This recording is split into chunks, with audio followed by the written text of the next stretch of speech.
حضرت غوث پاک جیلانی پیر بعد میں بنے، عالم بعد میں، اگرچہ پیدائشی ولی تھے، لیکن غوث اعظم کہتے ہیں میں نے سبق استاد کے پاس بعد میں پڑھا، میں نے حضرت ابو سعید مخزومی کے ہاتھ پر بیعت بعد میں ہوا، خلافت بعد میں ملی، سارا کچھ بعد میں ہوا۔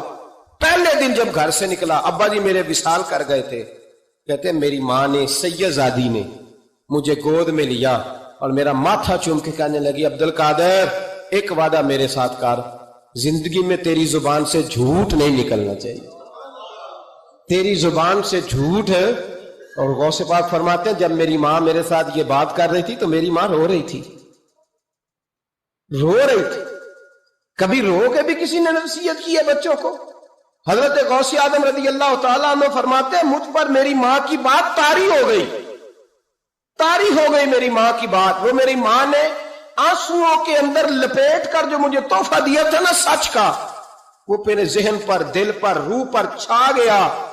اور ڈاکو جب لوٹنے آئے تو 100 دینار کپڑوں میں سلا ہوا تھا، وہ کبھی کسی نے ڈاکوؤں کو بھی بتایا کہ پیسے ہیں تو لے لو؟ یہاں تو شریعت بھی بڑی ساری گنجائش دیتی ہے کہ بچاؤ اپنا مال، لیکن غوث اعظم رضی اللہ تعالیٰ عنہ فرماتے ہیں ماں نے مجھے آنسوؤں میں لپیٹ کر دیا تھا، لپیٹ کر کے سچ بولنا ہے۔ تو مائیں عظیم ہو تو پھر بیٹے بھی عظیم ہی ہوتے ہیں، ماں عظیم ہو تو بیٹا بھی پھر عظیم ہی ہوتا ہے۔ لپیٹ کر سچ کا تحفہ دیا تھا۔ تو سیدنا غوث پاک فرماتے ہیں جب انہوں نے آ کے کہا نا کہ تیرے پاس کیا ہے، تو میں نے کہا 100 دینار ہے۔ اس نے جیبیں بھی کھولی، ہاتھ بھی کھولے، جوتے بھی اتارے، پگڑی بھی کھلوائی، کوئی شے نہ نکلی۔ تو کہتے ہیں وہ سردار کے پاس لے گیا، کہنے لگا سردار یہ عجیب بچہ ہے، کہتا ہے 100 دینار ہے، سارا ڈھونڈ لیا ملے نہیں، تو یہ جھوٹ بول رہا ہے۔ تو کہتے ہیں جب اس نے کہا نا جھوٹ بول رہا ہے، تو حضرت غوث اعظم کہتے ہیں مجھے جلال آیا، غصہ۔ میں نے کہا خبردار یہ بات نہ میرے ساتھ آج کے بعد کرنا، میں جھوٹ نہیں بولتا، یہ میرے قریب نہیں آ سکتا، خبردار۔ یہاں بچوں کو غصہ تب آتا ہے جب مرضی کا برگر نہ ملے، غوث اعظم کو غصہ کب آیا؟ خبردار سارا کچھ کر، آج کے بعد یہ لفظ نہ کہنا میں جھوٹ بولتا ہوں، عبد القادر جھوٹ نہیں بول سکتا، ہو ہی نہیں سکتا۔ اس نے کہا پھر بتا پیسے کدھر ہیں؟ تو حضرت غوث اعظم نے بٹن کھولے اور الٹ کر کے کرتا کہنے لگے میری ماں نے سیے تھے۔ 12 سال کے غوث پاک، ایک روایت ہے 14 سال۔ یہ ہم لوگ اس کو کہانی سمجھتے ہیں، کہانی نہیں بھائی، یہ واقعہ اگر تیرے میرے سامنے ہو تو اللہ کی عزت کی قسم کھاتا ہوں میں اور آپ بھی توبہ کر دیں، کیونکہ وہ واقعہ نہیں ہو رہا تھا، وہ کیفیات تھی، وہ طاری تھا سارا کچھ اس وقت۔ غوث اعظم رضی اللہ تعالیٰ عنہ کا یہ پیسے 14 سال یا 12 سال عمر مبارک ہے، ڈاکو اس کا سردار کہتا ہے مجھے 22 سال ڈاکے مارتے ہو گئے تھے، اور 14 سال کا بچہ عشق لگا سی کھیڈا کھیڈ دی۔ 14 سال کا بچہ غوث اعظم نے پلٹ کے دکھا یہ پیسے۔ تو وہ ڈاکوؤں کا سردار کہتا ہے کہ پتہ نہیں مجھے کیا ہوا کہ بچے کے جذبات کس طرح کے ہیں، افکار کس طرح کے ہیں، خیالات کس طرح۔ کہتا کہ کہاں جا رہے ہو؟ کہا میں علم سیکھنے بغداد جا رہا ہوں۔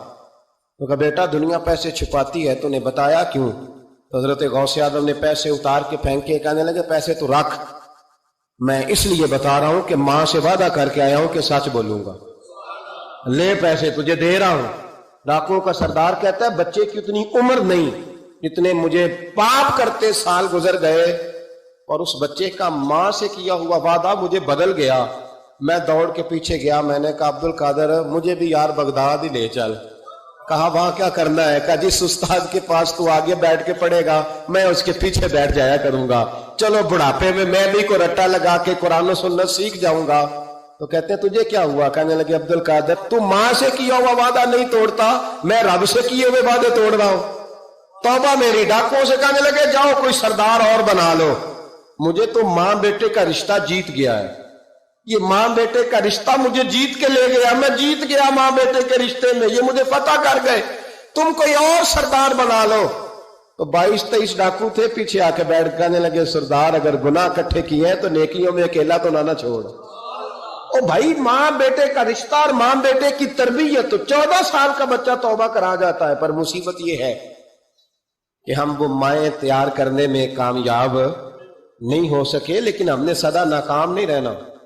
ایک درویش کی بات کر کے سمیٹنے کی طرف حضرت ابراہیم بن یزید نخعی रहमतुल्लाह ताला अलैह। हज्जाज बिन यूसुफ ने जब बड़े जुल्म किए ना, तो एक शख्स उठा, हजरत इब्राहिम बिन यजीद नखई रहमतुल्लाह, जिन्होंने हज्जाज के खिलाफ फतवा दिया कि जालिम है, और फिर तकरीरें की कि जालिम है।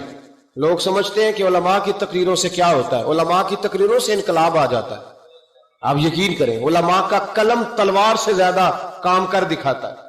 फतवा भी दिया, तकरीरें भी की, इस कदर ज्यादा उनके फतवे की नकलें तैयार करके बांटी गई कि हज्जाज परेशान हो गया। सिपाहियों कहने लगा गिरफ्तार करके लाओ इब्राहिम बिन यजीद नखी, जहां मिले गिरफ्तार करो। सिपाही गिरफ्तार करने गए। उलमा और मशाइख से जो लोग प्यार करते हैं ना, वो रूह की गहराइयों से प्यार करते हैं, जाने देते हैं अपने बुजुर्गों के नामों पर। लोग उनको उठा के ले गए, कहा बाबा जी हम हिफाजत करेंगे, दूर उनको कहीं छुपा दिया। फतवा उनका धड़ाधड़ चल रहा है, और भी कोई बात वो करता तो आप फतवा देते, वो छप जाता। वो छुप के अपनी ड्यूटी कर रहे हैं, और एक कोने में बैठे हैं मोर्चे में, फिर भी उनके जो निजाम है वो पूरा उरूज पे है। हज्जाज की कुर्सी कांप रही है। हज्जाज ने एक दिन बुलाया, कहने लगा जो सिपाही उनको गिरफ्तार करेगा ना, एक सिपाही को 1,500 दिनार दूंगा, उसको मकान दूंगा, जायदादें दूंगा, 1,500 महाना उसको तनख्वाह मिलेगी सारी जिंदगी। गिरफ्तार करो। अब वो सिपाही गलियों में घूमने लगे, किसी तरीके बाबा पकड़ा जाए, लेकिन ना पकड़े गए। एक दिन एक बुजुर्ग थे, उनका नाम भी इब्राहिम बिन यजीद था, लेकिन वो इब्राहिम बिन यजीद नखई थे, ये इब्राहिम बिन यजीद तीमी थे। ये इलाका तीम के रहने वाले, उम्र भी तकरीबन एक जैसी थी, मोहल्ला भी एक था। तो वो दरवाजे पे नमाज पढ़ के बाहर निकले तो उन्हें पता है कि लोग इब्राहिम बिन यजीद, पता है उन्हें। कहा तुम्हारा नाम क्या? कहने लगे इब्राहिम। वालिद का नाम का यजीद। इब्राहिम बिन यजीद कहा, उठाओ भाई। खुशी की इंतहा न रही, पकड़ा ले गए, रस्ते में भी मारा, थाने ले जाके, जेल ले जाके भी मारा। इतना मारा कि बुजुर्गों का रंग बदल गया, मुंह और नाक से खून आने लगा। जाके हज्जाज को कहा तेरा मुजरिम इब्राहिम बिन यजीद पकड़ा गया। हज्जाज ने बड़े इनामात दिए, तनख्वाहें हमेशा के लिए लग गई, प्लाट नाम हो गए। उन्होंने बताया नहीं कि मैं तीमी हूं, नखई नहीं। मार खाते रहे, जेल में रहे। अब फौजें चुप करके बैठ गई। उनका जो फतवा था वो ज्यादा फैलने लग गया, क्योंकि अब उनकी तलाश खत्म हो गई, खतरा खत्म हो गया, काम वो ज्यादा करने लग गए। यहां ये गिरफ्तार हो गए, हालात बड़े कठिन हुए। कुछ इलाकों में कुछ जेलें सख्त होती। हज्जाज बिन यूसुफ ने दिमास नाम की जेल बनाई हुई, उस जेल में जनाब इब्राहिम बिन यजीद तीमी को डाल दिया। आपकी उम्र 60 साल थी, मां की उम्र 90 साल थी। मां बेटा ढूंढने लगी, ढूंढते ढूंढते ढूंढते ढूंढते किसी ने बताया कि वो इब्राहिम नखई के धोखे में तेरे बेटे को ले गए। मां जेल पहुंची, बेटा मां से जब मिला तो बेटा कदमों में गिरा। चेहरा देख के मां का कलेजा फटा, इतने जख्म मेरे बेटे के वजूद पर। का बेटा, उन्हें बताया क्यों नहीं कि तू तीमी है, नखई नहीं? बताया क्यों नहीं? तो जनाबे इब्राहिम तीमी ने मां के मुंह पे हाथ रखा, अम्मा चुप कर जा, मैं एक जाहिल आदमी हूं, मेरे वजूद से उम्मत का फायदा कोई नहीं। वो रसूलुल्लाह के दीन का चमकता हुआ चिराग है। अम्मा, उनकी वजह से कितने सीने रोशन हैं, कितने दिलों में ईमान की ताजगी है, कितनी आंखों में रसूलुल्लाह की मोहब्बत का नूर है। अम्मा, इब्राहिम बिन यजीद नखई की वजह से जालिम कांप रहे हैं, डर रहे हैं, और मजलूम उठते हैं कि हमारा भी कोई है नाम लेने वाला। अम्मा ना, मेरी वजह से अगर वो बच सकते हैं तो मैं कई जाने देने को तैयार हूं। मेहरबानी कर अम्मा, तूने नहीं कहना, तूने किसी को बताना नहीं।